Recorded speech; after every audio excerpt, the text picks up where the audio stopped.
29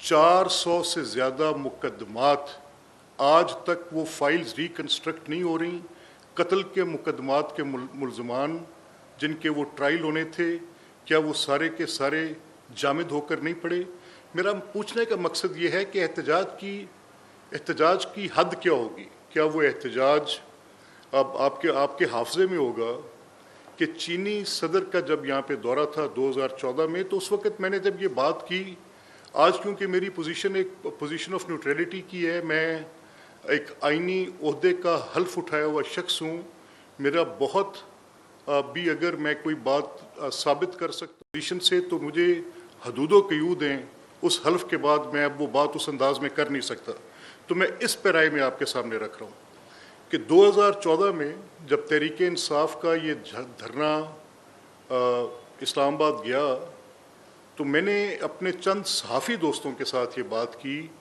کہ مجھے اس کی ٹائمنگ، اور وہ سارے حیات ہیں، زندہ ہیں. ان میں ایک علی کاظم وحید تھے، اس وقت ڈیلی ٹائمز کے ساتھ منسلک تھے وہ. تو میں نے ان سے یہ کہا کہ یہ جو احتجاج ہے سی پیک ایک، اور احتجاج کی ٹائمنگ جب چینی صدر کا دورہ ہے، تو مجھے اس کی سمجھ نہیں آ رہی. پاکستان میں مقصد کے بغیر اپنے طور پہ چیزیں ایرپٹ نہیں کرتی. یہ باقاعدہ پلان کر کے 14 اگست کا دن، جس دن کو ہم یونٹی فورج کرتے ہیں، جس دن تجدید عہد وفا کرتے ہیں، اس دن کوئی شہری کسی سیاسی جماعت کا، کسی دینی گروہ کا، کسی لسانی کسی بنیاد پر اپنی بات نہیں کرتا. اس کی صرف ایک ہی سوچ اور اس کی فکر ہوتی ہے، اور اس دن ہم سب پاکستانی بن کر آزادی کا دن منانے کے لیے باہر نکلتے ہیں. آپ نے دیکھا ہے 72-74 سال میں میرا یہ تجربہ ہے، جو میں نے تاریخ سے دیکھا سنا، جو میں نے بات چیت کی ساری، اس پہ میں نے جو سنا دیکھا وہ یہ تھا. اس کے دوران اس دن اگر آپ 14 اگست کے دن کسی بات پہ جماعتی رنگ غالب کر رہے ہوں گے، تو میرا خیال ہے کہ آپ اس دن کی شناخت کو، اس کو امیلگمیٹ کرنا چاہ رہے ہیں کسی احتجاج کے نام پہ. جس دن آپ نے جشن منانا تھا، جس دن آپ نے اپنی آزادی کی تکبیر کا نعرہ بلند کرنا تھا، جس دن آپ نے یہ بات کرنی تھی کہ ہم ایک پاکستانی ہیں اور ہماری ایک یونٹی فورجڈ ہے، اس دن کو تقسیم کا دن، تفریق کا دن، احتجاج کا دن، تو دن کی حیت کو بدلنے کی یہ سازش، میں نے اس کو ایک سازش کے طور پہ دیکھا. اور میں نے جب ان اپنے صحافی دوستوں کے ساتھ یہ بات کی تو انہوں نے کہا کہ آپ بڑی دور کی بات سوچ رہے ہیں، ایسا نہیں ہے، اٹس اے پولیٹیکل پروٹیسٹ. میں نے کہا دوسری بات کہ چین کے صدر آ رہے تھے، وہ دارالخلافے میں اگر مولانا طاہر القادری کی جماعت کے لوگ وہاں پر قبریں کھود کے بیٹھے ہوں گے، ٹینٹس لگا کر بیٹھے ہوں گے، اور عین پارلیمنٹ ہاؤس کے سامنے اس وینیو کے باہر اس طرح کی یہ ایک صورت ہوگی کہ جیسے خدا نخواستہ یہ کوئی ریفیوجیز کی ایک کیمپ کا ماحول پیش کر رہا ہوگا. وہاں پہ ٹینٹج ہوئی ہوگی، سپریم کورٹ کے باہر کانسٹیٹیوشن ایوینیو کے اوپر دنگا فساد بلوا ہو رہا ہوگا، وہاں پر کنٹینرز لگا کر لوگ ایک ایسی سلوگنیرنگ کر رہے ہوں گے کہ جس میں چہ جائے کہ آپ کا چین جیسا قابل قدر دوست آ رہا ہو، اور آپ ان کے جھنڈے اٹھا کر ان کے استقبال کرنے کے لیے وہاں پر ان کو ویلکم کرنے کے لیے وہاں پر آپ موجود ہوں. اور انسٹیڈ آف دیٹ آپ کیا کر رہے ہوں گے کہ آپ وہاں پر ایک احتجاج کی صورت کر کے بیٹھے ہوں گے. تو وہ آنے والے مہمان کیسا سمجھیں گے؟ میں نے کہا یہ مجھے کچھ چیزیں آپس میں کنیکٹ ہوتی لگ نہیں رہی. بہرحال اٹس اے پولیٹیکل پارٹی، آپ دیکھ لیں جیسا ہو. میں نے وہ سوال پھر اٹھایا، میں نے یہ سوال اٹھایا، میں نے کہا دیکھیں عدالت کے اندر تقسیم کس بنیاد پر ہوئی ہے کہ ایک سیاسی جماعت کے، یہ تو تھا قومی شناخت کے دن کے متعلق، یہ تو تھا احتجاج کے متعلق، تو یہ کہانی 2014 سے شروع ہے. اب میں جھوٹ بول سکتا ہوں،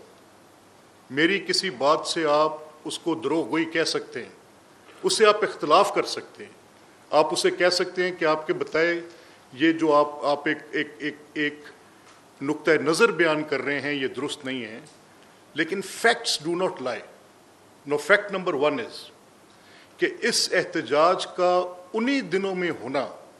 جب اس ملک کے اندر معاشی طور پر کوئی سی پیک جیسا منصوبہ اور اس کو آپ کے ساتھ بائی لیٹرل کرنے والے ملک کے صدر یہاں پر تشریف لا رہے ہوں، تو یہ احتجاج ایرپٹ کر جاتا ہے. میاں نواز شریف صاحب کی حکومت تو 3 سال پہلے سے تھی وہاں پر. اس کے خلاف اب میں کیونکہ بہت زیادہ پارٹی پوزیشن سے بات نہیں کر سکتا, میں صرف حقائق آپ کے سامنے رکھ رہا ہوں. اب روز آئے دن اسمبلی کا اجلاس بلا کے اس میں آپ آ کے صرف اس ایک نقطے پر کہ جی ہمیں گرفتار کیا جاتا ہے تو ہم ہر 14 دن کے بعد اجلاس ریکوزیشن کریں گے. اب جو لا آف دا لینڈ ہے, کیا وہ یہ اجازت دیتا ہے کہ کوئی پروٹیسٹ اور کوئی وائلنٹ پروٹیسٹ کر رہا ہو تو اس کو اجازت دی جائے؟ میرے تو خیال میں بالکل نہیں دیتا. اور آئین کے اندر یہ لکھا ہوا ہے کہ ریزنیبل ریسٹرکشن امپوز. تو ریزنیبل ریسٹرکشن کیا ہو سکتی ہے جو ایک ریزنیبل مین سمجھے؟ ایک ریزنیبل مین کیا سمجھ سکتا ہے کہ جو چیز آگ لگائے گی, جو چیز گھراؤ جلاؤ کرے گی, جو چیز سڑکوں کو روکے گی, جو چیز بچوں کو اسکول جانے سے روکے گی, جو ڈاکٹرز کو, نرسز کو, ٹیچرز کو اپنا کام کرنے دینے سے جانے سے روکے گی, جو میٹرو بسز کو معطل کرے گی, جو پبلک لائف کو ڈسرپٹ کرے گی, جس کے نتیجے میں پتھراؤ ہو رہا ہوگا, تو reasonable man will think that the government اپنا حق استعمال کرتے ہوئے اس وائلنس کو, اس تشدد کو اور اس انارکی کو روکے.